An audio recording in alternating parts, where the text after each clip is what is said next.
മനസ്സിന് അപാരമായ കഴിവുണ്ട്. അപാരമായ കാര്യങ്ങളെ നിങ്ങൾക്ക് സൃഷ്ടിക്കാൻ കഴിയും.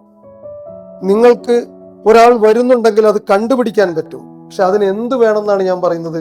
അവിടെ സോളിന്റെ പ്രവർത്തനമല്ല നടക്കേണ്ടത്, നിങ്ങളുടെ ബ്രെയിനിന്റെ പ്രവർത്തനമാണ് നടക്കേണ്ടത്.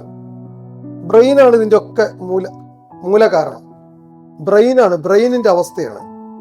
മനുഷ്യന്റെ ശരീരത്തിൽ 2 ബ്രെയിൻ ഉണ്ടെന്ന് ഇപ്പോൾ ആധുനിക ശാസ്ത്രം കണ്ടെത്താൻ ശ്രമിക്കുന്നുണ്ട്.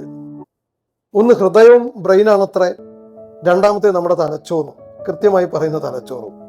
അതുകൊണ്ടാണ് എൻ്റെ ഹൃദയം വേദനിക്കുന്നു, എൻ്റെ ഹൃദയം പ്രശ്നമാവുന്നു എന്നൊക്കെ പറയുമ്പോൾ നമ്മൾ പറയുന്നത്, ഞാനെന്ന ഭാവം ചൂണ്ടിക്കാണിക്കുന്ന സമയത്ത് നമ്മൾ ഞാനെന്ന് ഇങ്ങനെ ആരും പറഞ്ഞിട്ടില്ല, ഞാൻ ചെയ്യാമെന്നാണ് പറയുന്നത്.